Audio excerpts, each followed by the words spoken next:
বান্দরবন বাংলাদেশের অন্যতম ও প্রধান একটি দর্শনীয় জেলা। এখানে রয়েছে Meghla, Nilachal, Nilgiri, double hand view সহ আরও অনেক দর্শনীয় স্থান। ঢাকা থেকে আমি, বাবা ও আম্মু আমরা মিলে ঘুরে আসি বাংলাদেশের অন্যতম ও প্রধানতম দর্শনীয় জেলা পাহাড়ে ঘেরা বান্দরবন থেকে। উপভোগ করি বান্দরবনের অসাধারণ সৌন্দর্য। গত ভিডিওতে আমি আমাদের বান্দরবন ভ্রমণের প্রথম দিনের গল্প তুলে ধরেছিলাম। এই ভিডিওতে আমি আমাদের বান্দরবন ভ্রমণের দ্বিতীয় দিনের গল্প তুলে ধরেছি। আশা করি ভিডিওটি দেখলে আপনারা উপকৃত হবেন। চলুন তাহলে ভিডিওটি শুরু করা যাক।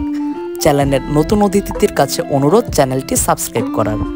বান্দরবনের দ্বিতীয় দিন আমি রুম থেকে উঠে আমাদের রুমের বেলকুনি থেকে এমন একটি সুন্দর ভিউ দেখতে পাই। কুয়াশায় মোড়ানো সবুজ গাছপালা ও দূরে দেখা যাচ্ছে পাহাড়ের কিছু অংশ।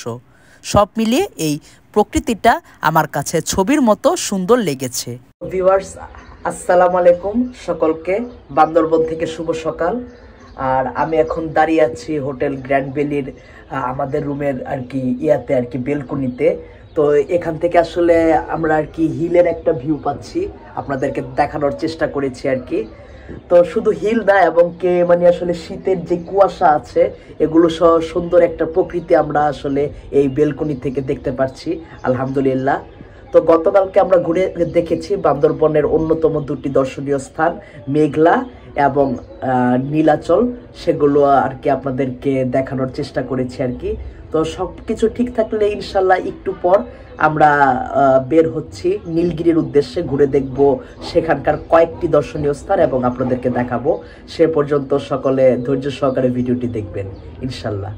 হোটেল রুম থেকে ফ্রেশ হয়ে আমরা বেরিয়ে পড়ি আমাদের সকালের নাস্তার পর্বটি সম্পূর্ণ করতে। আমাদের সকালের নাস্তার পর্বটি সম্পূর্ণ করলি আমাদের হোটেল গ্র্যান্ড ভ্যালির নিচে অবস্থিত একটি খাবার হোটেলে। আর আমাদের সকালের নাস্তার আইটেম ছিল পরোটা, ভাজি ও ডিম। আমি নিয়েছি ডিম পোস্ট ও বাবা এবং আম্মু নিয়েছিল ডিম ভাজি। সকালের নাস্তার পর্বটি সম্পূর্ণ করে আমাদের রিজার্ভ করা মাহেন্দ্রতে করে চলে গিয়েছিলাম আমাদের বান্দরবন ভ্রমণের দ্বিতীয় দিনের প্রথম ভ্রমণ স্পট চিম্বুক পাহাড়ের উদ্দেশ্যে। পাহাড়ি আঁকাবাঁকা রাস্তা ধরে আমাদের হোটেল থেকে চিম্বুক পাহাড়ে যেতে সময় লেগেছে 40 মিনিটের মতো। পাহাড় ও প্রকৃতির অসাধারণ সৌন্দর্য দেখতে দেখতে কখন যে সেই সময়টুকু কেটে গেল আমরা বুঝতেই পারিনি। চল তো তুমি পাহাড় জুম ঘরে, পূর্ণিমা রাত বর্ষা জুড়ে জীবন জুয়ার আসর বসাবো। চল তো তুমি পাহাড় জুম ঘরে, পূর্ণিমা রাত বর্ষা জুড়ে জীবন জুয়ার আসর বসাবো। আমি মার পারে দেব পাতে, বিন্নি চালের ভাত সাথে, দুবেলা দুমুঠো খেয়ে তৃপ্তির আলিঙ্গন। উবের বহু বাতাস বইলে পরে পাজর ভাঙা গান ধরে, আয়েশ করেই কাটুগে যৌবন। চল তো তুমি পাহাড় জুম ঘরে, পূর্ণিমা রাত বর্ষা জুড়ে জীবন জুয়ার আসর বসাবো।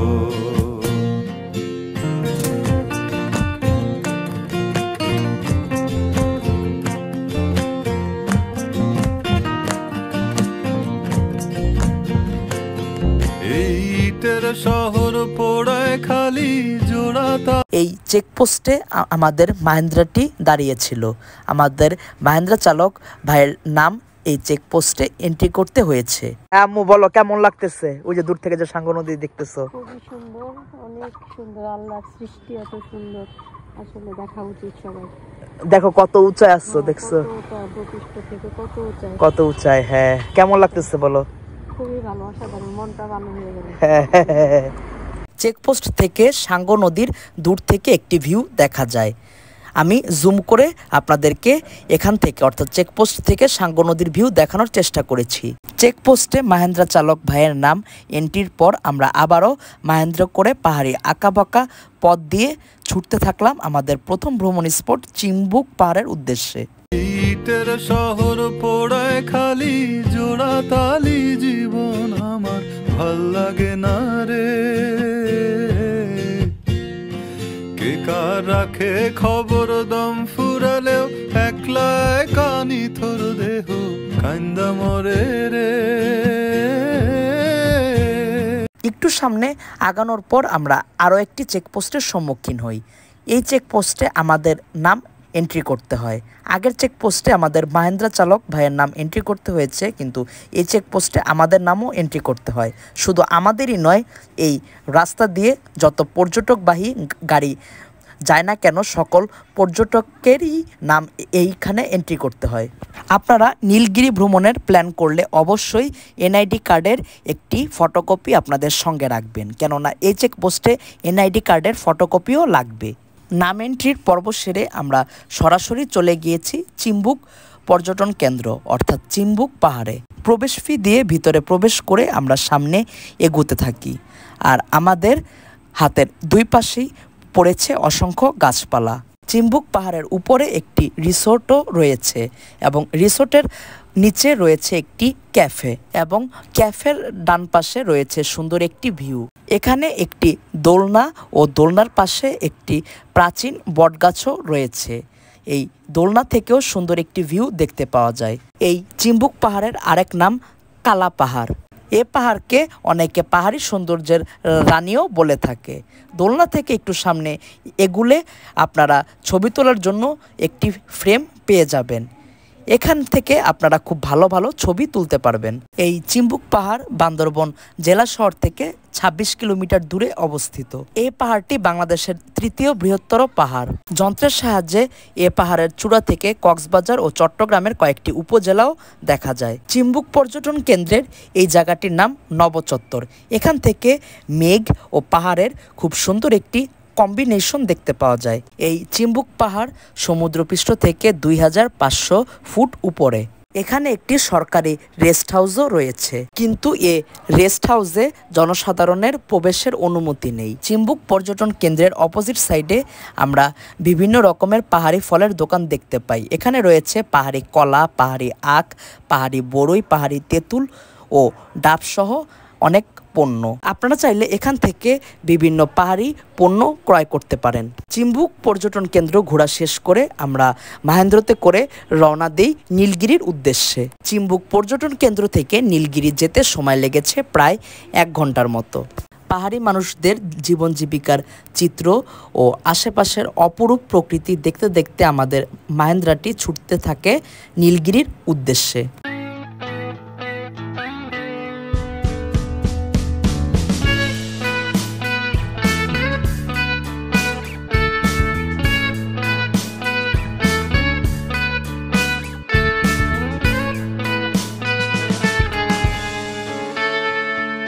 Take me back to California. I wanna go back to 2018. I wanna go back to when I was happy. So take me back to California. চলে এসেছি নীলগিরি পর্যটন কেন্দ্রের মেন গেটে। এখান থেকে টিকিট ক্রয় করে দর্শনার্থীরা নীলগিরির ভিতরে প্রবেশ করেন। এখানে টিকিটের মূল্য জনপ্রতি 100 টাকা করে। আর যানবাহন অর্থাৎ চাঁদের গাড়ি, মাইক্রোবাস বা সিএনজি, মাহেন্দ্রা যেটা নিয়ে আসুন না কেন, ওই যানবাহনের জন্য আপনাদেরকে প্রকারভেদে আলাদা আলাদা চার্জ দিতে হবে। এটি আমার কাছে ব্যক্তিগতভাবে খুবই বাজে সিস্টেম বলে মনে হয়েছে। বান্দরবন শহর বা দেশের যে কোনো প্রান্ত থেকে এই নীলগিরিতে দর্শনার্থীরা তো আর পায়ে হেঁটে আসবেন না, অবশ্যই কোনো না কোনো যানবাহনে করে আসবেন। সেই যানবাহন এখানে পার্কিংয়ের জন্য আলাদা ফি নেওয়াটা কতটা যুক্তিযুক্ত বা কতটা ট্যুরিস্ট ফ্রেন্ডলি ডিসিশন, আমি সে ব্যাপারে খুবই কনফিউজড। আমাদের দেশে যথেষ্ট পরিমাণ ট্যুরিস্ট অ্যাট্রাকশন থাকার পরেও আমরা ট্যুরিজম সেক্টরে অনেকটা পিছিয়ে আছি পার্শ্ববর্তী দেশগুলোর তুলনায়। আমরা যদি ট্যুরিস্ট ফ্রেন্ডলি ডিসিশন নিতাম তাহলে আমরাও ট্যুরিজম সেক্টরে অনেকটা এগিয়ে যেতাম। আশা করি এই নতুন বাংলাদেশে এই দেশের গুণে ধরা ট্যুরিজমটাও এগিয়ে যাবে। নীলগিরিতে প্রবেশের পর হাতের ডান দিকে পড়েছিল একটি প্রাথমিক চিকিৎসা কেন্দ্র। এরপর একটু সামনে এগুলেই আমাদের চোখে পড়ে নীলগিরি ক্যান্টিন। আমরা নীলাচলেও এরকম একটি ক্যান্টিন দেখেছিলাম। নীলাচলের আদলেই এই ক্যান্টিনটি তৈরি করা। নীলগিরি ক্যান্টিনের ঠিক পাশেই রয়েছে ছোট্ট একতলা দুটি রুম। এই রুমগুলো রাত্রি যাপনের জন্য ভাড়া দিয়ে থাকে। নীলগিরি ক্যান্টিনের ভিতরে আইসক্রিম, চিপস, চকলেট সহ অনেক প্রকারের খাবার পাওয়া যায়। আর নীলগিরি ক্যান্টিনের একতলা থেকেও পাহাড় এবং মেঘের সুন্দর একটি কম্বিনেশন দেখতে পাওয়া যায়। আমি আপনাদেরকে কিছুটা দেখানোর চেষ্টা করেছি। নীলগিরি ক্যান্টিনের ভিতরে বেশ কিছুক্ষণ সময় অবস্থান করে আমরা চলে যাই নীলগিরি ক্যান্টিনের ছাদে। এই ছাদ থেকে নীলাচলের ওই ক্যান্টিনটার মতো সুন্দর কিছু ভিউ দেখতে পাওয়া যায়। আমার কাছে নীলাচলের ওই ক্যান্টিনটার থেকেও নীলগিরি ক্যান্টিনের ছাদের ভিউ অনেকটা সুন্দর লেগেছে। হালকা মেঘের ভিতর দিয়ে দেখা যাচ্ছে উঁচা উঁচা পাহাড়ের চূড়া। এই দৃশ্যটি ছবির মতো সুন্দর। মহান সর্বশক্তিমান আল্লাহ তাআলা কত যত্ন করেই না এই পাহাড় পর্বত বানিয়েছেন। আল্লাহু আকবার। এই আল্লাহর অপরূপ সৃষ্টি দেখার জন্য হলেও ভ্রমণ করা অবশ্যই দরকার। নীলগিরি ক্যান্টিন থেকে একটু সামনে এগিয়ে আমরা নীলগিরি হিল রিসোর্টের দেখা পাই। ডান দিকে রয়েছে সেই নীলগিরি হিল রিসোর্টের অভ্যর্থনা কক্ষ। ট্যাংপ্লং পাহাড়ের চূড়ায় অবস্থিত বান্দরবন জেলার অন্যতম ও জনপ্রিয় একটি দর্শনীয় স্থান হচ্ছে এই নীলগিরি। এটি বাংলাদেশের মধ্যে সবচেয়ে উঁচু পর্যটন কেন্দ্র বটে। একটু সামনে এগোনোর পর আমরা এরকম একটি ম্যাপ দেখতে পাই। এখানে নীলগিরি ও নীলগিরির আশেপাশের স্থানগুলো উল্লেখ করা হয়েছে। এর একটু সামনে এগোনোর পর আমাদের চোখে পড়ে নীলগিরি হিল ভিউ রিসোর্টের বিভিন্ন কটেজ। একবিংশ শতাব্দীর শুরুর দিকে নীলগিরি দর্শনার্থীদের কাছে ধীরে ধীরে জনপ্রিয় হতে থাকে। এই নীলগিরি পর্যটন কেন্দ্রের প্রত্যেকটা কোনায় কোনায় রয়েছে বিভিন্ন আকর্ষণীয় স্থান। এখানের প্রত্যেকটা জায়গায় যথেষ্ট পরিমাণ সুন্দর। পুরো নীলগিরি পর্যটন কেন্দ্রটি বাংলাদেশ সেনাবাহিনী দ্বারা নির্মিত হয় এবং বর্তমানে এই বাংলাদেশ সেনাবাহিনী পুরো নীলগিরি পর্যটন কেন্দ্রটা পরিচালনা করছে। নীলগিরির প্রত্যেকটা জায়গা থেকেই মেঘ এবং পাহাড়ের সুন্দর কিছু কম্বিনেশন দেখতে পাওয়া যায়। দূরের দূরের পাহাড় চূড়াগুলো আমাদের সামনে হালকা হালকা মেঘের মধ্য দিয়ে উকি দিচ্ছে। দৃশ্যগুলো সত্যি অসাধারণ লাগছিল। নীলগিরি পর্যটন কেন্দ্রের সবচেয়ে আকর্ষণীয় স্থান হলো এই হেলিপ্যাডটি। এখানে বিভিন্ন সময় হেলিকপ্টার ল্যান্ড করে। এই হেলিপ্যাডটি নীলগিরিতে ঘুরতে আসা পর্যটকদের কাছে অন্যতম আকর্ষণীয় একটি জায়গা। এই হেলিপ্যাডে ছবি তুলে এবং ভিডিও করে দর্শনার্থীরা তাদের স্মৃতির পাতায় এগুলো রেখে দেন। হেলিপ্যাড থেকেও পাহাড়ের খুব সুন্দর একটি ভিউ দেখতে পাওয়া যায়। হেলিপ্যাডে যাওয়ার জন্য দুই রকমের ব্যবস্থা রয়েছে। একটি হচ্ছে পাহাড়ি ঢাল দিয়ে যাওয়া এবং অন্যটি হচ্ছে সিঁড়ি দিয়ে যাওয়া। আমরা যাওয়ার সময় পাহাড়ি ঢাল দিয়ে গিয়েছিলাম এবং উঠার সময় অর্থাৎ ফিরে আসার সময় আমরা সিঁড়ি ব্যবহার করি। এখানে উই আর এট নীলগিরি লেখা রয়েছে। নীলগিরিতে ঘুরতে আসা দর্শনার্থীরা এখানে ছবি তুলে থাকেন। আপনারা যদি কেউ আমার এই ভিডিও দেখে নীলগিরি আসেন তাহলে আমি সাজেস্ট করব এখানে দাঁড়িয়ে অন্ততপক্ষে একটি ছবি তোলার জন্য ফুল ফ্রেম নিয়ে। নীলগিরিতে 1.5 ঘন্টারও বেশি ভালো কিছু সময় কাটিয়ে আমরা নীলগিরি থেকে বের হয়ে যাই। আর বের হওয়ার সময় মেন গেটে আমাদের চোখে পড়ে উপরে ধন্যবাদ আবার আসবেন লেখা। সময়টা তখন দুপুরবেলা। আমরা নীলগিরি থেকে বের হয়ে নীলগিরির নিচে অবস্থিত একটি খাবারের দোকান থেকে দুপুরের খাবার খেয়ে নেই। আর আমাদের দুপুরের খাবারের আইটেম ছিল খিচুড়ি, মুরগি ও ডিম। তখন আমাদের বেশ ভালো পরিমাণের খিদে লেগেছিল, তাই আমরা দ্রুত দুপুরের খাবারের পর্বটি সেরে ফেলি। খাবারের মান মোটামুটি রকমের ছিল। দুপুরের খাবার সম্পূর্ণ করে আমরা চলে যাই বান্দরবন, অর্থাৎ আজকের ভ্রমণের দ্বিতীয় ভ্রমণ spot double hand view. Nilgiri পর্যটন কেন্দ্র থেকে আমাদের এই ডাবল হ্যান্ড ভিউ পয়েন্ট আসতে সময় লেগেছে 5 মিনিটের মতো। এই ডাবল হ্যান্ড ভিউ পয়েন্ট থেকেও মেঘ এবং পাহাড়ের সুন্দর কিছু ভিউ দেখতে পাওয়া যায়। আর এই জায়গা অর্থাৎ আমি এখন যে জায়গা থেকে আপনাদের পাহাড় এবং মেঘের ভিউ দেখানোর চেষ্টা করছি, এই জায়গা অর্থাৎ এরকম জায়গা এখানে দুটো রয়েছে। ডাবল এরকম জায়গা থাকায় এই জায়গাটির নাম double hand view. Double hand view point দেখে আমরা আমাদের রিজার্ভ করা মাহেন্দ্রতে করে রওনা দিই আজকের দিনের তৃতীয় ভ্রমণ স্পট টাইটানিক ভিউ পয়েন্টের উদ্দেশ্যে। ডাবল হ্যান্ড ভিউ পয়েন্ট থেকে টাইটানিক ভিউ পয়েন্টে আসতে আমাদের সময় লেগেছে প্রায় 10 মিনিটের মতো। এ জায়গাটি অনেকটা বিখ্যাত টাইটানিক জাহাজের আদলে তৈরি করা, তাই এ জায়গাটির নাম টাইটানিক ভিউ। এখানে অনেকগুলো বসার জন্য সিটও রয়েছে এবং ছবি তোলার জন্য রয়েছে বেশ কিছু আকর্ষণীয় জায়গা। এ জায়গার উপর থেকেও পাহাড় এবং মেঘের সুন্দর কিছু কম্বিনেশন দেখতে পাওয়া যায়। আর এই টাইটানিক ভিউ পয়েন্টের শেষ মাথা টাইটানিক জাহাজের মাথার আদলে তৈরি করা হয়েছে।